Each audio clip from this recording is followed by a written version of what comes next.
Saúde, graça e paz, irmãos. É com muita alegria que hoje nós realizamos o estudo da 10ª lição da nossa revista Palavra e Vida, revista que nos é dada pela Convenção Batista Fluminense, e louvamos a Deus a vida do saudoso Isaltino Gomes, o teólogo por excelência do nosso Brasil, que é o autor destas lições. E a lição de hoje vai falar sobre a resistência às heresias. Como os irmãos já perceberam, nós temos estudado a vida de Paulo e estudamos a vida deste grande apóstolo, grande servo de Deus, através dos seus ensinos. Os ensinos de Paulo contidos nos seus escritos. E a lição de hoje encontra-se no texto de 1 Coríntios, capítulo 2, versículos 6 a 16. Essa é a sugestão, mas eu gostaria de convidá-los a lermos o capítulo todo do texto sugerido, capítulo 2 da carta de Paulo aos Coríntios. Capítulo 2, a partir do versículo 1, fala sobre o caráter da pregação de Paulo em Corinto. E eu, irmãos, quando fui ter convosco, anunciando-vos o testemunho de Deus, não fui com sublimidade de palavras ou de sabedoria, porque nada me propus saber entre vós, senão a Jesus Cristo e este crucificado. E eu estive convosco em fraqueza e em temor e em grande tremor. A minha palavra e a minha pregação não consistiu em palavras persuasivas de sabedoria humana, mas em demonstração de espírito de poder, para que a vossa fé não se apoiasse em sabedoria dos homens, mas no poder de Deus. Todavia falamos sabedoria entre os perfeitos, não porém a sabedoria deste mundo, nem dos príncipes deste mundo que se aniquilam, mas falamos a sabedoria de Deus, oculta em mistério, a qual Deus ordenou antes dos séculos para nossa glória, a qual nenhum dos príncipes deste mundo conheceu, porque, se a conhecessem, nunca crucificariam ao Senhor da glória. Mas, como está escrito, as coisas que o olho não viu, e o ouvido não ouviu, e não subiram ao coração do homem, são as que Deus preparou para os que o amam. Mas Deus nos revelou pelo seu Espírito, porque o Espírito penetra todas as coisas, ainda as profundezas de Deus. Porque qual dos homens sabe as coisas do homem, senão o Espírito do homem que nele há? Assim também ninguém sabe as coisas de Deus, senão o Espírito de Deus. Mas nós não recebemos o Espírito do mundo, mas o Espírito que provém de Deus, para que pudéssemos conhecer o que nos é dado gratuitamente por Deus, as quais também falamos, não com palavras de sabedoria humana, mas com as que o Espírito Santo ensina, comparando as coisas espirituais com as espirituais.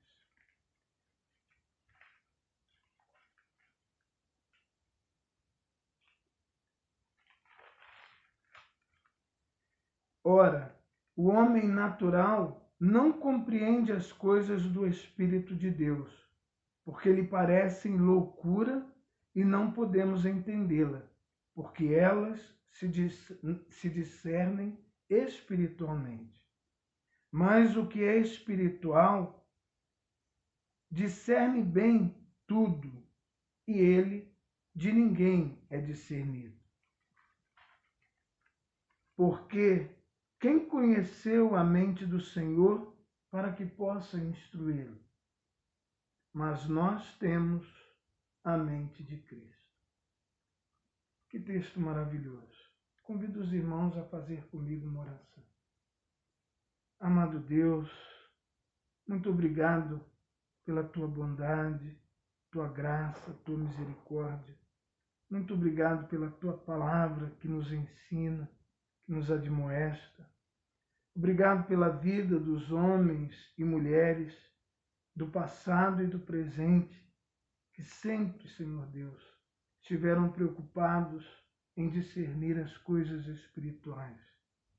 E te agradecemos, porque através da tua palavra, nossos olhos podem ver, nossos ouvidos podem ouvir o que o Senhor tem preparado para nós. Dá-nos uma lição onde nossas vidas sejam edificadas. Guarda a tua igreja, Senhor, que em breve o teu povo possa estar novamente reunido em tua casa, louvando e bendizendo o teu nome. Que o centro de nossas reuniões sejam cantar louvores ao teu nome, a pregação da palavra e a possibilidade de glorificarmos o teu nome através de nossas orações, nossas ofertas e a nossa entrega de tudo que possuímos, de tudo que somos. Assim nós oramos em nome de Jesus. Amém. Resistência às heresias. Um dos méritos do apóstolo Paulo foi tirar o cristianismo do casulo do judaísmo e torná-lo uma fé universal. O evangelho é o vinho novo que cabe em odres novos. Como o próprio Senhor Jesus Cristo diz em Mateus capítulo 9, versículo 17, não se pode colocar vinho novo em odres velhos. Nós percebemos através do apóstolo Paulo que ele é um misto de evangelista, teólogo e apologista. Apologista é aquele que faz apologia, faz a defesa da sua fé, a defesa dos seus pontos de vista, e neste caso o apóstolo Paulo é apologista porque faz a defesa das doutrinas dos apóstolos, das doutrinas cristãs. A pregação do apóstolo Paulo era muito bem definida e não permitia de maneira alguma distorções daquilo que ele aprendera por intervenção do Espírito Santo, e agora ele é convidado a expor através das suas epístolas, através do seu ministério de grande missionário, de grande evangelista, de grande pregador do Evangelho. Hoje, nós precisamos de apologistas como Paulo. Vivemos numa época em que a condescendência é o politicamente correto. Muitas vezes nós olhamos pregadores, pensadores, escritores muito preocupados com o olhar do outro. É bem verdade que o olhar do outro é importante para as opiniões pessoais, mas em se tratando das coisas bíblicas, em se tratando dos ensinos bíblicos, tudo que fugir ao olhar da Bíblia, qualquer olhar fora da Bíblia, perde valor, é perigoso e nós poderíamos inclusive dizer que é herético. E essa é a luta do apóstolo Paulo, é trazer os cristãos a uma visão bíblica, uma visão daquilo que é a vontade de Deus, aquilo que é o ensino de Deus para a sua igreja. E a lição de hoje vai apresentar a luta do apóstolo Paulo contra duas heresias.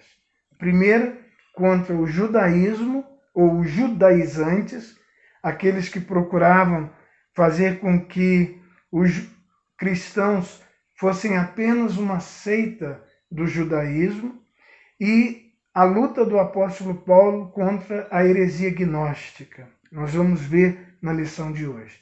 E o terceiro ponto vai apresentar os dias de hoje. Quais seriam as heresias ou o quanto nós temos de judaizantes e de gnósticos na Igreja de Cristo no século XXI. O primeiro ponto da nossa lição vai apresentar o problema dos judaizantes. Os judaizantes surgem cedo na história do cristianismo. Nós podemos ler em Atos capítulo 15, versículo de 1 a 5, a respeito deles. Então, alguns que tinham descido da Judéia ensinaram assim os irmãos: se vos não circuncidardes, conforme o uso de Moisés, não podeis salvar-vos. Tendo tido Paulo e Barnabé não pequena discussão e contenda contra eles, resolveu-se que Paulo e Barnabé e alguns dentre eles subissem a Jerusalém aos apóstolos e aos anciãos sobre aquela questão. E eles, sendo acompanhados pela igreja, passavam pela Fenícia e por Samaria, contando a conversão dos gentios e davam grande alegria a todos os irmãos. E quando chegaram a Jerusalém, foram recebidos pela igreja e pelos apóstolos e anciãos, e lhes anunciaram quão grandes coisas Deus tinha feito com eles. Alguns, porém, da seita dos fariseus, que tinham crido, se levantaram dizendo que era mister circuncidá-los e mandar-lhes que guardassem a lei de Moisés. Como os irmãos podem ver na leitura desse texto, dentro daquele primeiro quadro, o primeiro corpo de cristãos, alguns queriam que os crentes fizessem todos os ritos ou cumprissem os ritos da lei, obedecessem aos ritos ensinados por Moisés e ensinavam que se não fizessem isso, não poderiam ser salvos. Isso ia de contra aquilo que é o ensinamento básico do cristianismo, que nós não somos salvos através da lei, muito menos através de ritos ou cerimônias, mesmo as judaicas. Nós somos salvos apenas através da fé no Senhor Jesus Cristo, o nosso Salvador. Os judaizantes queriam tornar, como já dissemos, o cristianismo apenas uma seita do judaísmo. Fizeram um estrago doutrinário nas igrejas da Galácia. Se os irmãos puderem ler todo o livro de Gálatas, os irmãos vão ver como que Paulo precisou orientar aquela igreja contra esta heresia. Aliás, o estudante da Bíblia perceberá e entenderá que a justificação pela lei anularia o Evangelho. Nós cremos que a justificação é pela fé em Cristo e não pela lei. E é interessante nós lermos aquilo que o autor escreve a respeito do que tem ocorrido hoje em muitas igrejas evangélicas. Essa necessidade ou tentativa de judaizar a igreja. Diz assim: alguns hoje tentam rejudaizar o evangelho, desde a presença de símbolos judaicos no culto, como a menorá, aquele castiçal de 7 braços, a estrela de Davi, que pode ter sido desconhecida a Davi. Nem sabia o que era essa chamada estrela de Davi, porque é a cabala judaica que traz para o povo judeu a existência dessa estrela.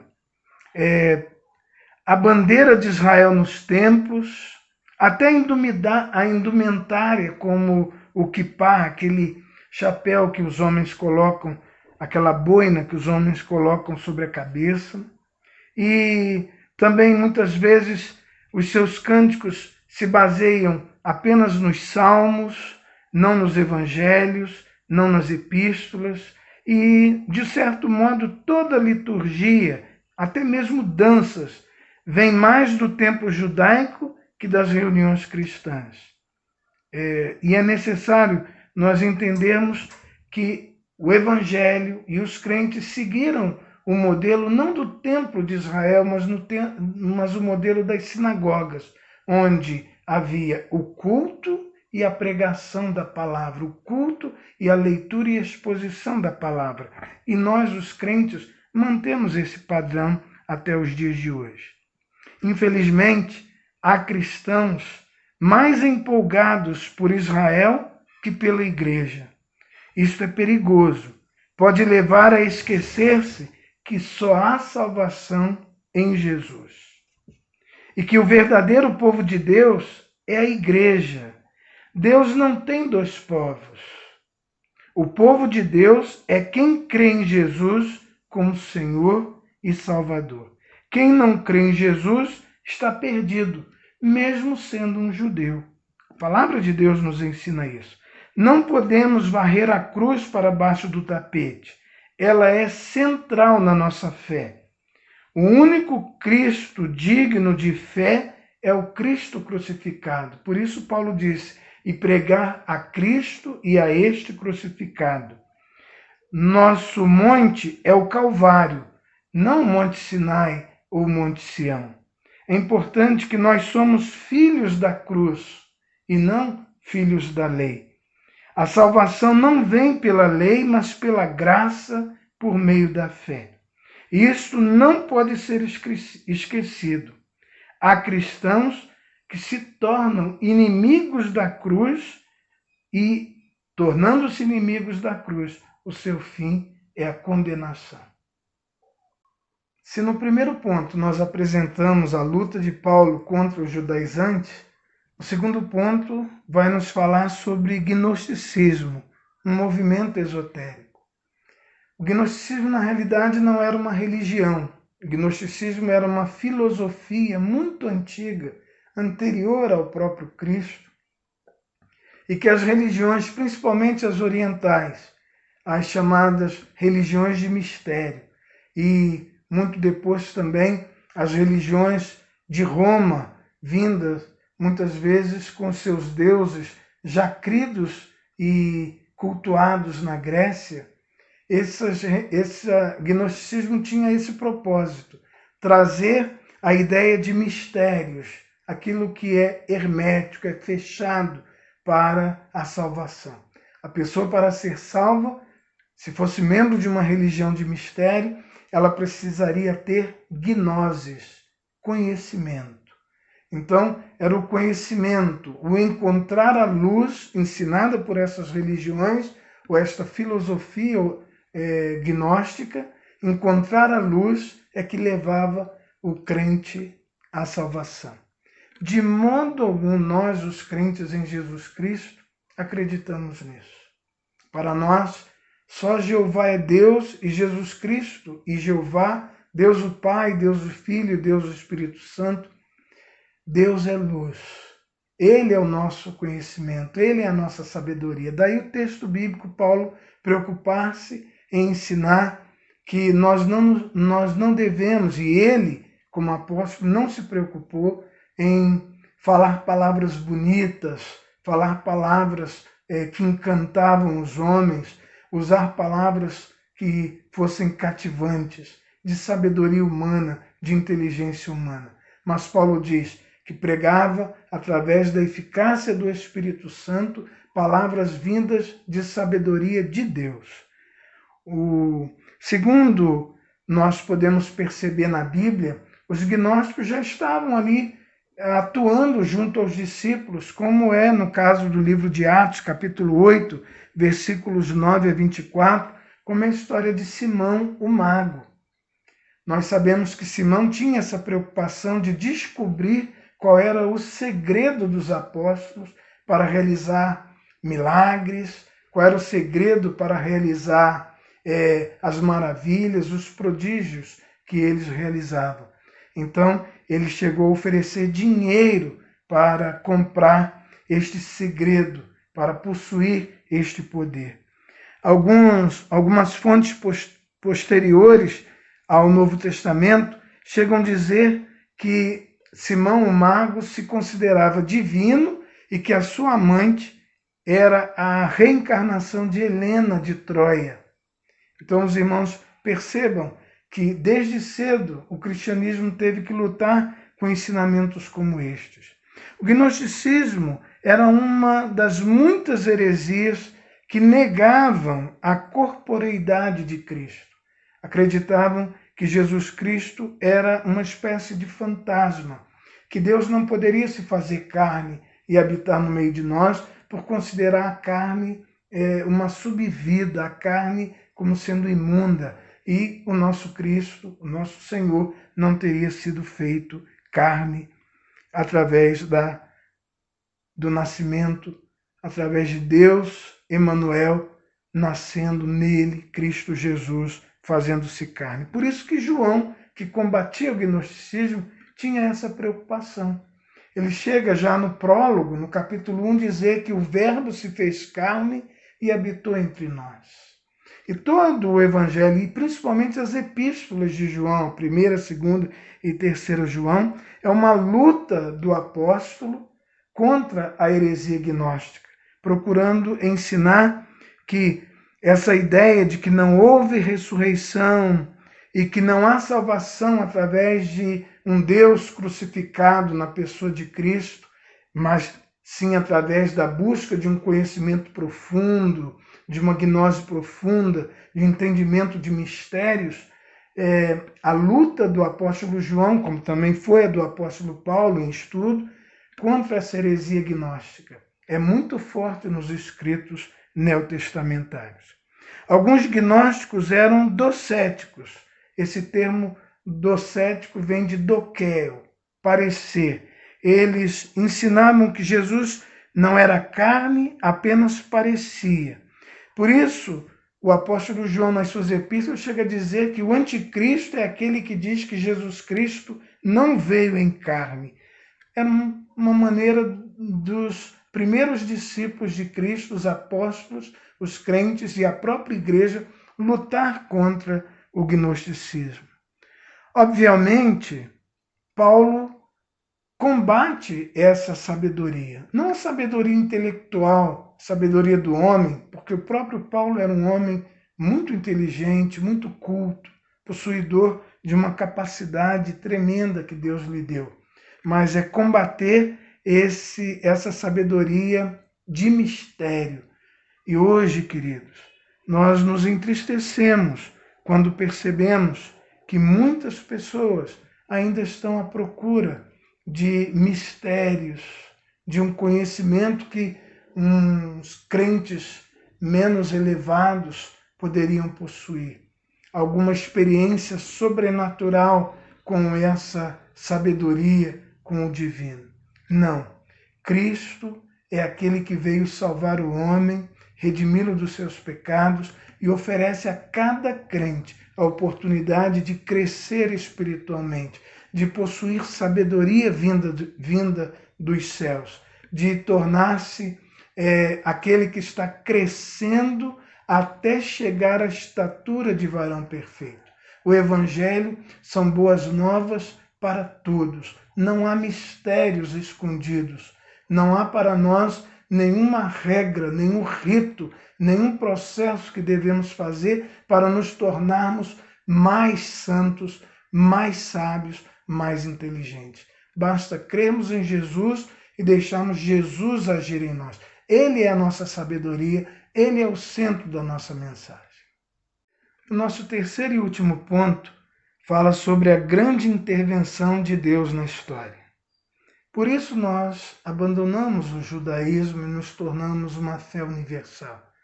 Por isso nós nos importamos com a sabedoria que vem dos céus e não sabedoria de mistério dos homens, ou a sabedoria de palavras profundas, palavras inteligentes, de pessoas muitas vezes bem articuladas, mas que não têm o toque do Espírito Santo em suas vidas. Sabe por quê? Porque Jesus veio na plenitude dos tempos. Nós vamos perceber, através da palavra de Deus, principalmente no livro de Hebreus, que Jesus Cristo é o clímax da redenção, o clímax da revelação de Deus. Deus falou de muitas maneiras no passado, mas hoje ele nos fala através do centro do Evangelho. Paulo chega a ensinar que Jesus fez a mais espetacular intervenção na história através de ter nascido, se tornar o Emanuel, se tornar o Deus conosco e habitar nele toda a plenitude de Deus. Essa é a intervenção de Deus. Nós lemos na palavra de Deus que Cristo é tudo em todos. É a expressa imagem de Deus. Na língua original, a palavra imagem, eikon, quer dizer espelho. Jesus é o espelho de Deus. Jesus é o reflexo da face de Deus. Ele é, para nós, a ideia determinante da nossa fé. Nós não podemos, assim como Paulo, abrir mão disso. Nada é maior que Jesus. Isto era o antídoto contra todas as heresias para Paulo e é o antídoto contra todas as heresias para nós hoje também. As heresias atuais mostram um Cristo insuficiente. A pessoa é salva por ele, mas fica presa a demônios.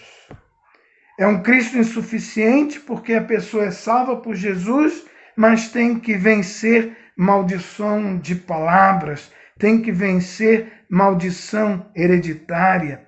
Ela precisa de uma reza forte, de um guru, de uma guru que venha quebrar maldições. Precisa fazer ritos que venha quebrar maldições. Que tristeza! Um Cristo fraco e demônios fortes. Infelizmente, essa é a heresia dos dias de hoje. Cristo salva a pessoa, entra em sua vida, mas não consegue transformá-la. Não consegue livrá-la do maligno.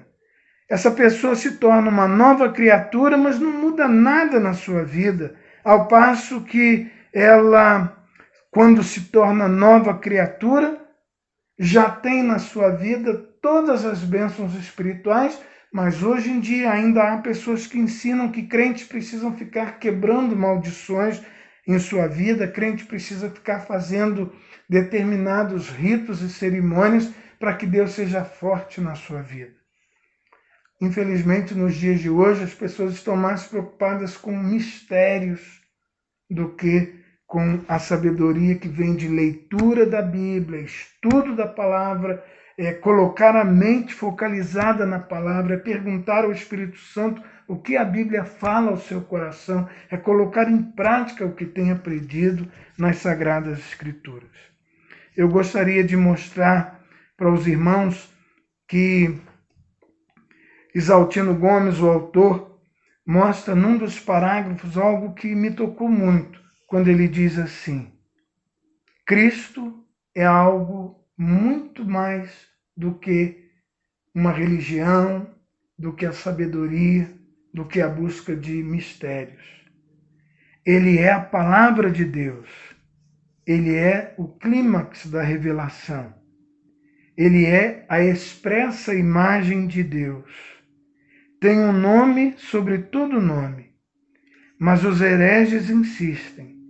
Cristo e os dons, Cristo e a outra revelação.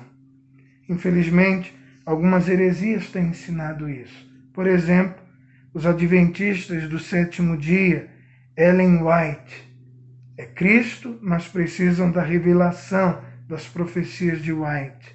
O livro dos Mormons, onde Joseph Smith, a Bíblia, mas precisa do livro dos Mormons.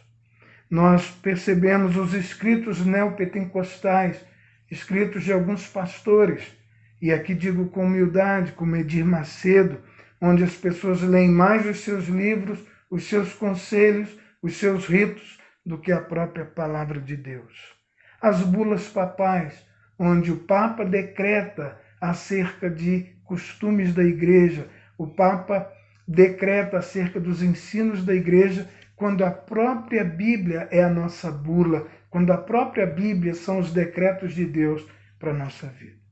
Terminando este ponto, precisamos recuperar a centralidade da pessoa de Jesus Cristo na vida da igreja.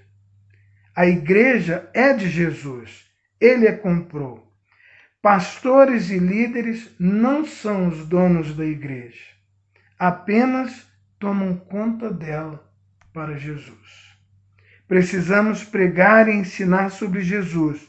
Sua figura está desbotada em muito cântico que falam nos sentimentos do adorador, mas não do adorado. Culto em que Cristo não seja o centro. Cântico em que Cristo não seja glorificado. Pregação em que Cristo não seja anunciado é tudo problemático. Deve ser repensado para não corrermos o risco de vivermos, pregarmos e ensinarmos uma heresia. Queridos irmãos, nossas lições sempre terminam com aplicações práticas. É o ponto que a revista chama de para pensar e agir. E hoje nós temos 3 observações feitas neste ponto. O antídoto às heresias é uma cristologia forte. Se a pessoa e a obra de Jesus são bem enfatizadas, a igreja está vacinada. Se perder Jesus de vista, a igreja corre riscos. Por isso, nós apresentamos 3 observações. A primeira, recuperemos o valor da cruz. Na fé cristã, sim, a cruz é importante para o crente. Chegamos a cantar em um dos nossos hinos, sim na cruz, sempre me glorio. Segunda observação, a igreja é um evento cristológico. A igreja pertence a Jesus, a igreja é a reunião do novo povo de Deus, a igreja é a reunião daqueles que aceitaram Jesus como seu Senhor. Não é à toa que nós ensinamos que a igreja é o corpo de Cristo e Jesus Cristo é a cabeça da igreja, é o líder da igreja.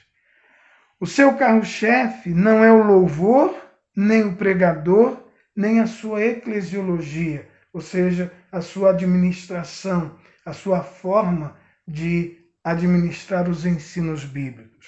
O carro-chefe da igreja, ou seja, a razão da igreja é Jesus Cristo. Em outras palavras, Cristo é a razão de ser da igreja. E a terceira observação é nada além do Novo Testamento. Essa é a base para nós não termos o olhar do outro como mais importante para nós. Respeitá-lo, sim, mas importante para nós é o olhar da Bíblia. E mais, o olhar do Novo Testamento. Calvino diz que o clímax da revelação está em o cânon dentro do cânon. O Novo Testamento é o cânon dentro do cânon. Não se entende nada do Antigo Testamento se nós não fizermos a leitura do Novo Testamento. Nada pode ser tido como doutrinário e dogmático, ensino basal e colunar da teologia cristã, se nós não tirarmos a prova no Novo Testamento. Aquilo que o Antigo Testamento ensina e o Novo Testamento concorda, aprova, assina, este é o nosso ensino. A nossa revelação é a revelação neotestamentária. Toda a Bíblia sendo explicada a partir da pessoa de nosso Senhor Jesus Cristo. Ele é a chave para se entender as Escrituras. Sem ele, não há salvação e nem entendimento. A sabedoria que buscamos não vem de palavras humanas, não vem de intelecto humano, não vem de ensinamentos humanos, não vem de articulação humana, mas vem daquilo que nós cremos ser a palavra de Deus, e quando o Espírito Santo assina em nosso coração e nós confirmamos que é assim. Assim cremos, porque assim a Bíblia nos ensina, porque assim Cristo nos revela. Que Deus a todos abençoe.